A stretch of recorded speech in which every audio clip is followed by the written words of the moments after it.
All right, I'm behind, but we're going to do my February recent release roundup, and maybe in a couple weeks I'll have my March one up, because I meant for this to be out last week. I had all the research done, but then I wanted to get my Hugo nominees up before Hugo nominations closed, and, life happens. So we're going to do, I think, 8 releases today that came out in February that I was interested in, that I did some research on. I'll have all of the booktubers down below in my recent release roundup playlist. If you're new here, this is where I just go figure out the buzziness behind some books that I'm interested in. I don't really go into too much synopses, but I hone in on things that I hear a lot in reviews. Like, are people talking about the writing, the characters? Are there plot things?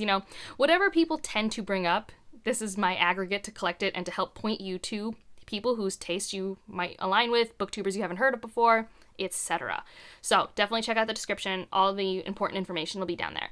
So starting with, because this is in no particular order, it's just in the order in which I wrote notes, we're going to start with Last Tale of the Flower Bride. This is a new Gothic release, and I have a whole host of people with generally positive reviews. I'm not sure if it's like a new favorite for everyone I'm listing, but in general, everyone had a really pleasant time. Some people were really surprised about the good time that they had. So I have Life as Monet, Jessie May, Evie, Millie's Bookshelf, Bookish Melody, Elliot Brooks, and Booked Panda. And Bookish Melody, once again, I know I highlight her a lot in these recent release roundups, but I never understand if I'm going to maybe like a book or not more than when I watch her reviews. She just has a really great way of breaking them down and really highlighting what spoke to her. So I highly recommend checking out her channel.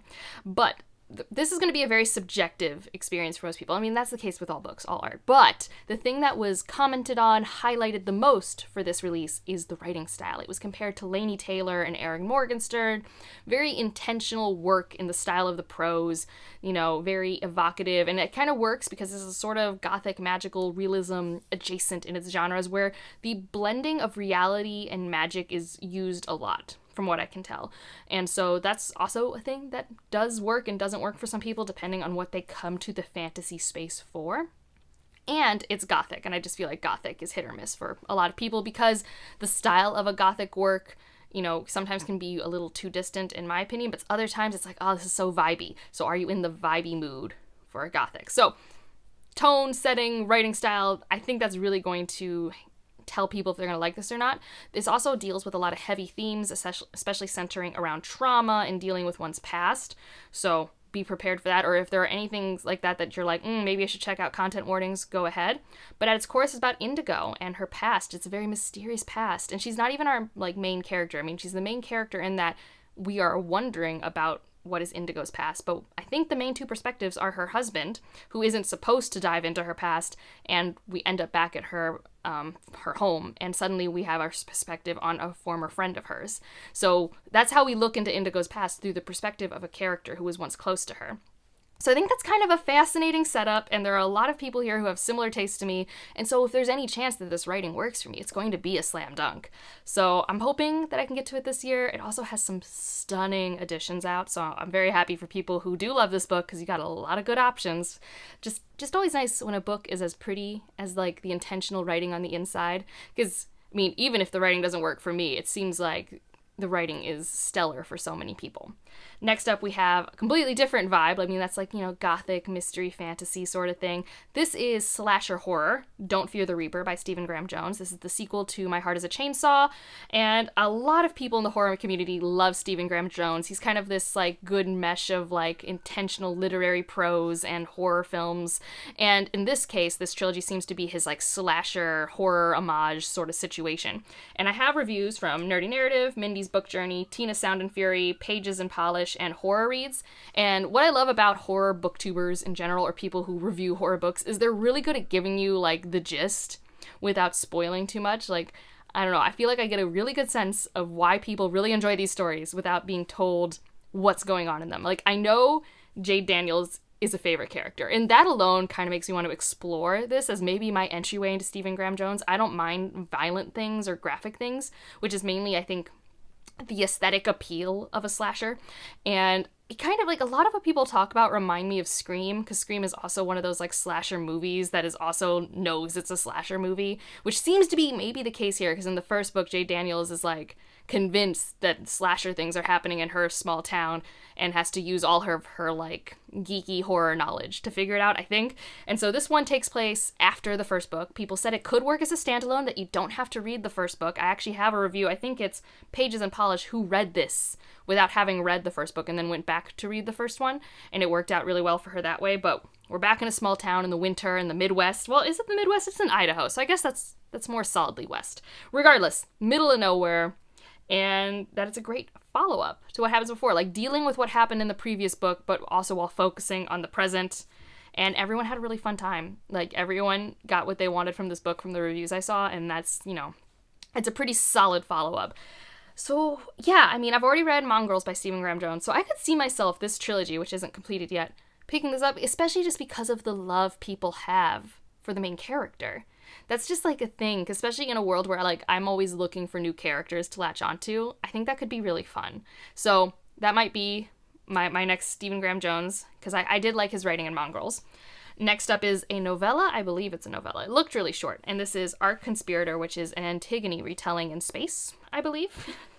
Which, if you don't know, Antigone is a Greek tragedy. I think I don't remember if it's the third or fourth. It's been a long time, but it's after Oedipus's story and stuff like that. It's that family's tragedy, okay?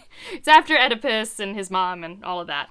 But I have two reviews, one from the Book Panda and one from Beautifully Bookish Bethany. Beautifully Bookish Bethany actually did a whole vlog centering Antigone retellings. This one was one of those, and I think she had a really fascinating discussion about which ones worked or didn't work for her and went over the original, so if you wanted to be reminded what Antigone's about, I highly recommend that vlog. That will be linked down below.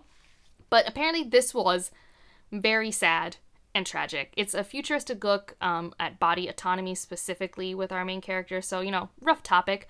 And I think for Book Panda, it was just a little too depressing, even with how short it was. And for Bethany, it kind of went a little too beat by beat what Antigone was doing without doing anything more unique or substantive. So I think it just, like, missed the mark for both of them for slightly different reasons. So I highly recommend checking out both of their spoiler-free stuff. But it's dystopian, it's about procreation and reproductive rights to some extent. I do feel like we get a lot of those, and so, I don't know. It's not that it's not important to discuss that, especially in our day and age, but I do think sometimes things can be a little redundant or repetitive, and that's the sense I got from looking at some of the reviews for this. I could be really wrong. I also haven't been interested in any of this author's work after, because I think this is the author who did Divergent, and I like Divergent and Insurgent, and I really dislike the third book in that trilogy, so I haven't been interested in her work since then. So maybe that's why. All right, this next one's a big one, and I'm actually reading it really soon, so we'll see where I land on this once I pick it up. But this is The Adventures of Amina al-Sirafi, and I think I finally got that name right. This is the new Shannon Chakraborty out in the world, author of the Davabad trilogy, and I have reviews from Roshani, Leanna, Books of Amber, Griff Reads, Books with Zara, Judith, Brittany, and Elliot Brooks. And I have a whole wide range of opinions here. So, probably unsurprising to everyone, Leanna didn't like this, didn't vibe. Roshani loved it. Books of Amber loved it. Books with Zara had such a great time. I think Judith had a pretty good time. Judith, I'm unsure about. Judith, let me know in the comments. Did you like this book? And then Brittany had an okay time, and then Elliot, per usual, has a really good level review to really help the right person find the book. So it's a whole bunch of things for you to find if what I say here is not long enough or in-depth enough for you. But it's the same world as Davabad, I think, in the past. So I think it's more historical. And it's one of those tropes of one last job. Our character is an older character. I think she's in her 40s, potentially. She's a mother. She has a family. She's, kind of established in a new stable life. She no longer wants to be a pirate, which is what she used to be, but she's given a chance for one last job that could financially set her and her family up for life, so she's going to get the gang back together and do the thing. And from what I could tell, this seems like it's a pretty procedural quest story. I could be wrong. I have not read it, but from what I was gathering, we're going to go to a place, meet the person, to put them back on the boat, and you're going to keep going from place to place. There might be some problem or a conversation, resolve it, and keep moving from place to place, which is kind of one of the reasons why quest things don't always work for me. There's a lot of seafaring. There's apparently a cat. That's really bad at being a cat, and oh man. And when people really like this story, they really do love the seafaring team dynamic. So I do think if I'm going to like it, it's going to be because I like this team and how they interact with each other and the found familyness of it all. But I do think when it doesn't work for people, it's also written in first person. First person reflective. But that means kind of maybe some of the discussion, banter, quips, internal dialogue might be cringe. I don't think a lot of people really vibed with how the fourth wall was broken because the main character of this is telling their story to someone else who happens to be us. But it's not us. Like, I think the first chapter is second person, potentially. I don't know. Regardless, the majority of this is in first person. So whether or not you vibe with the main character's inner voice is going to be a big deal. And I know like a big point of contention for Leanna is it just felt too modern in its quippiness. So I do feel like if you're someone who enjoyed like probably the Dungeons and Dragons movie or something like that, like enjoyed that banter, that questiness, that adventure story, that this will probably be a win. And I have heard it kind of wraps up as a complete thought, which is really nice in a situation where we're not going to get more books for a while. I do know Mara, I don't actually know if I'll have to write her thing down because I know she brought it up in one of her wrap-ups, but I hadn't listed it, had brought up that she's going to wait to read the rest of it till she can just marathon it out because that's just like the type of fantasy series it is for her. So yeah, there's a lot of humor, strong, main character. Whether or not you think the supporting characters are well fleshed out enough is going to be up to your discretion because I do think I got a lot of different opinions on that. The people who loved it thought it was perfect. The people who didn't, I think, felt like only the main character was really well fleshed out. So, like I said, so many reviews down below if you want more opinions. I'm curious where I will land. I did like Dafabad. Like, I did. It's not a favorite of all time for me, but I really enjoyed it. So I think I just hope I'm going to have an enjoyable time and another book to recommend to my mother who's been wanting something that's also warm ever since I gave her Dafabad. All right, the next one's another huge one, and this is A Day of Fallen Night. This is the prequel to The Priory of the Orange Tree, which I have read. That book is an interesting book because personally I read it, really liked it, gave it like 4.5 stars when I finished it, and then it instantly left my brain. Which is probably why I've not been like super eager to pick this up, mainly because I'm okay with things leaving my brain, but I would like them not to be 800-page books. I don't know if that makes sense, but I truly just don't have that much time. But people seem to think this is stronger than The Priory, that you can read it before Priory, you can read them in either order, and that it stands well on its own. I think there will be a book after it, like it leaves kind of like Priory enough stuff open that we could explore things. So, those are all potential pros and cons for you as a reader, but people seem to really like this. And by people, I mean Brittany. So Brittany's video had both her thoughts on Amina al-Sirafi and this in one, and she loves Day of Fallen Night, one of her favorite books of the year. So if you want gushing, pros for why you should read this, I would go there. But I heard from a lot of people in their reviews that the way the chapters are set up really make you want to keep reading. Like, there is a momentum to this story that even though it is long, it's really easy to consume. The consumability factor is high for this book, which I do think is important when you have a book this long. Another thing people tend to bring up is this is epic dragon feminist fantasy. There's a wide cast, like a huge cast of characters, primarily female, and I guess all of their arcs are really fulfilling. There's a lot of focusing on friendship and those dynamics, I believe. So that was something that came up a lot as well, is just like how well these perspectives are done. There's sapphic relationships as well, so it's not just platonic stuff that we're looking with, although I believe that's also a thing.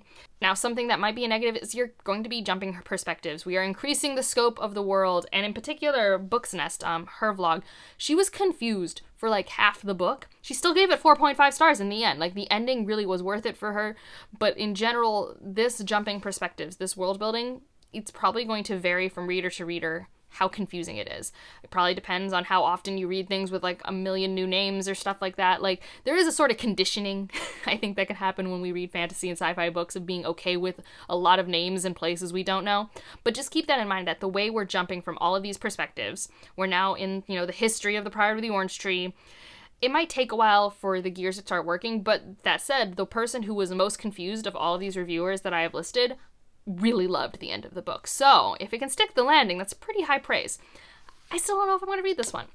I don't know. Like, even seeing a lot of these glowing reviews, I'm just really nervous because I do think, although there's a compulsible reading style that I did notice in Priory of the Orange Tree, like, I remember that. It's like, oh, this is like an 800-page book that's taking me like 5 days to read.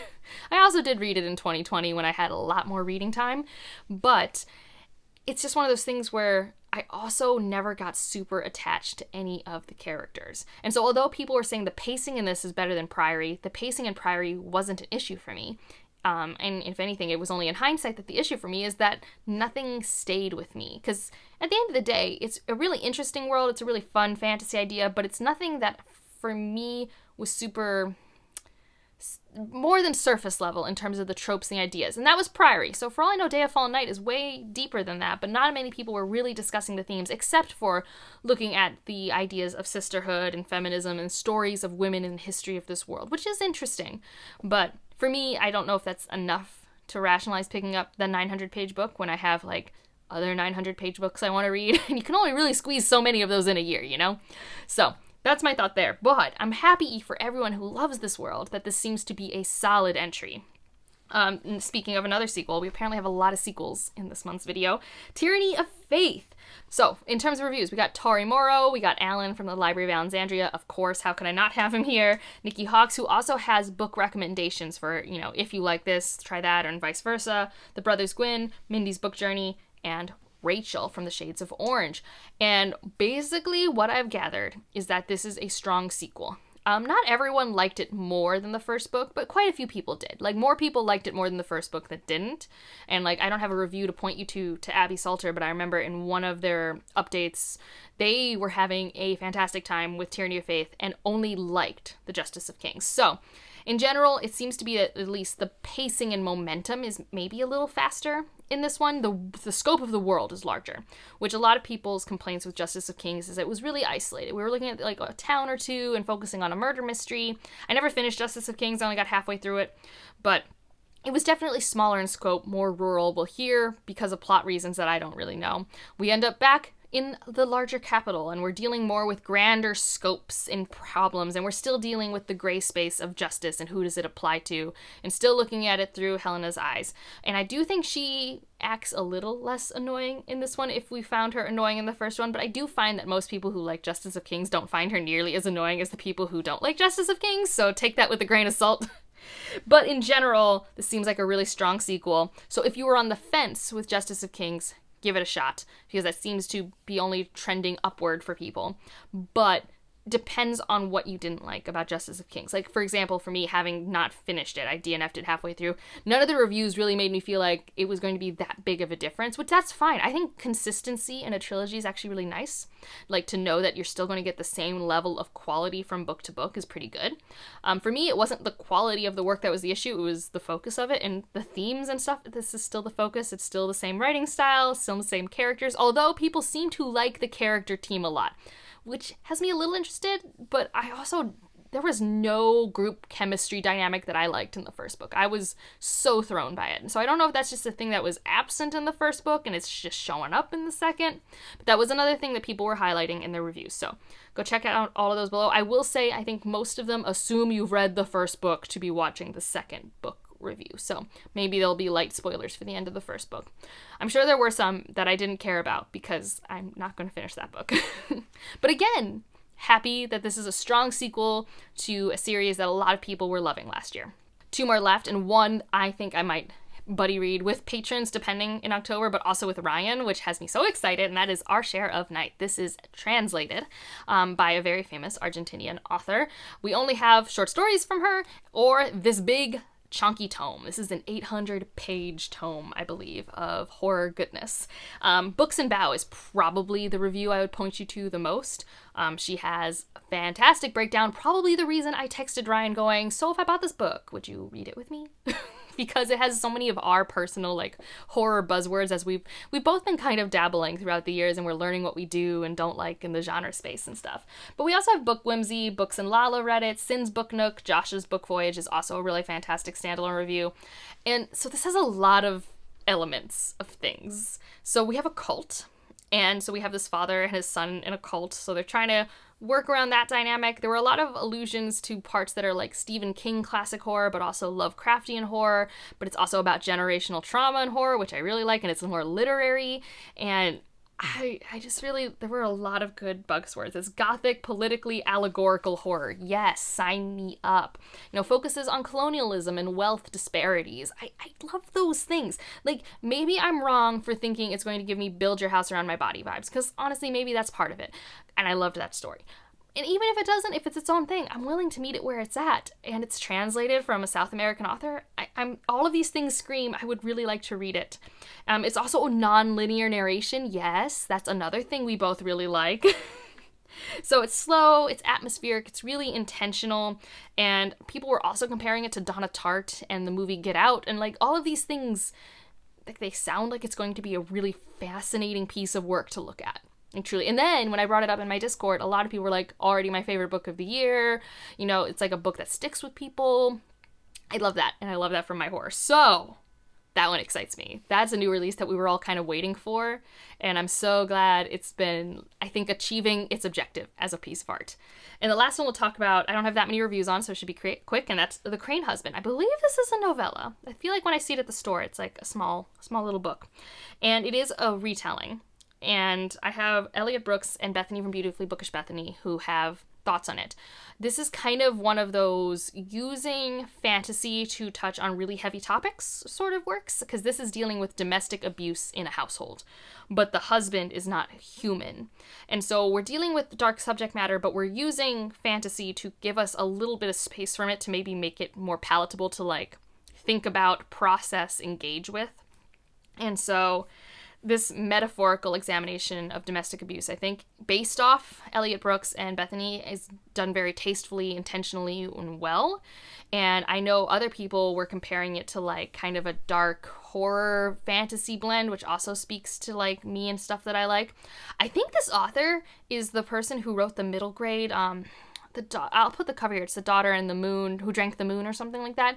So the fact that she could write something like that, which most people I know who have read it love it, and then this novella, which is, you know, really dark subject matter, I'm very fascinated by people with that sort of dexterity in their ability to do art. I find that always really cool.